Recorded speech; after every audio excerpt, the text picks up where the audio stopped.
To really get your head around the 2026 Strait of Hormuz crisis, you have to forget everything you think you know about war rooms and battle plans.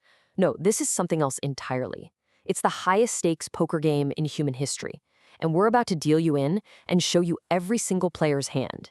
I mean, that quote just nails it, doesn't it? We are not talking about a normal military conflict here.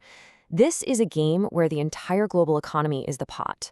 The rules are literally being rewritten with every single move, and the players are bluffing with assets that could bring the whole world to its knees. So, let's break down what this game of Hormuz Hold'em actually looks like. The table, the felt, that's the Strait of Hormuz itself, that tiny, critical choke point for global oil. The chips aren't plastic. We're talking about real warships, crippling sanctions, and millions of barrels of oil. And the rules? Well, they're making them up as they go. There are wild cards in this deck that could change everything in a heartbeat. All right, so let's get to the main event. At the big table, you have a classic showdown, the United States versus Iran. And believe me, their playing styles could not be more different. So on one side of the table, you've got the US, under Donald Trump, playing like the absolute chip leader. I mean, look at that visible stack, 2 full carrier strike groups.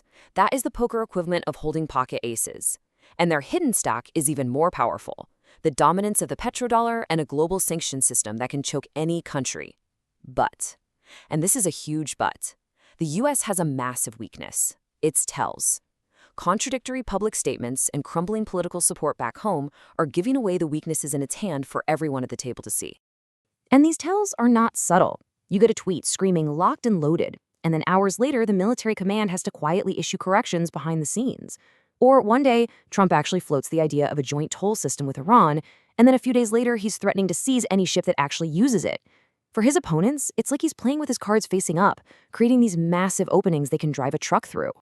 Now, look across the table. You've got Iran. After taking some staggering losses, they really should be out of this game, but they're not. They're playing what you could call guerrilla poker. They're using asymmetric assets, things like swarms of speedboats and unmapped minefields, to counter a much larger foe.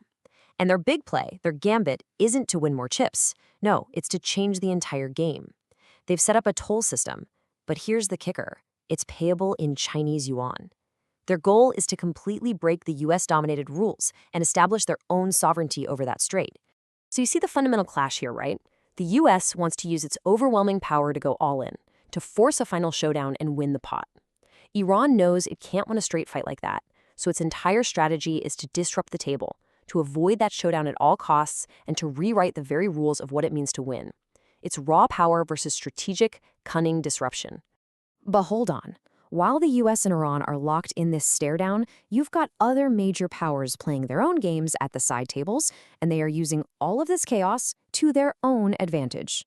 First up, you've got Russia. Honestly, they're not even playing at the Hormuz table. They're just hanging out by the cashier's window.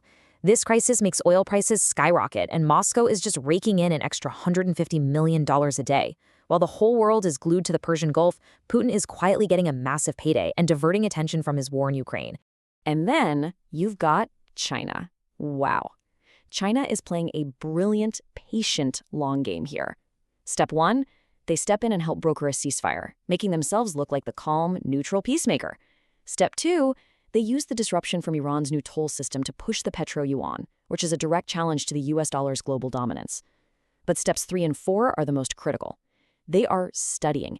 Every single move the US makes against Iran's guerrilla tactics is a free lesson, a free masterclass that they can then apply to their own high-stakes game, the one being played at the Taiwan table. So what about Europe? Well, as this quote says, they've basically folded their hand. They've refused to get involved militarily. The problem is they can't leave the room. Their economies are completely exposed to the energy crisis and the inflation this thing is causing. They're like that player who's already out of the hand, but is forced to just sit and watch, knowing that the outcome could still absolutely bankrupt them. So with all these players and all these complicated strategies flying around, you have to ask, what is actually in the pot? What is everyone really playing for? Because I promise you, it is so much more than just oil. Seriously, the real-world stakes here, they're absolutely staggering. Okay, so look at this. The pot contains so much more than oil. Almost half of it, 45%, is fertilizer. Yeah, you heard me, fertilizer. That puts global food security directly on the line. Another quarter of the pot is the petrodollar system itself, the very foundation of American economic power for decades. You add in natural gas, the petrochemicals that make basically everything, and direct food shipments, and you realize that what's really at stake here are the fundamental building blocks of our modern world. And this quote from the chief economist at the Food and Agriculture Organization, this is what brings it all home. This stuff isn't just an abstract economic concept. This is, and I quote, caloric mathematics. For hundreds of millions of people in the most vulnerable parts of the world, this poker game in some far-off strait, it literally determines whether or not they eat. They never even bought a seat at the table, but they are unwillingly all in. And so we come to the river card, the final card dealt. And the situation has gotten so tense, so dangerous, it is becoming terrifyingly clear that this might just be a game with no winners at all. This was the actual message broadcast from an Iranian patrol boat to American vessels trying to clear the mines. This is the last warning. There's a ceasefire, sure, but it's paper thin. The mines are still in the water, the tankers are still waiting. We are one miscalculation, one itchy trigger finger away from this entire game exploding into something far worse. And that right there brings us to the most dangerous part of this whole crisis. Every single player at the table, the US, Iran, China, Russia, they all believe they can win simply by refusing to fold their hand. And as any poker player will tell you, that is the exact definition of a hand where someone is about to lose absolutely everything. The only question is, who?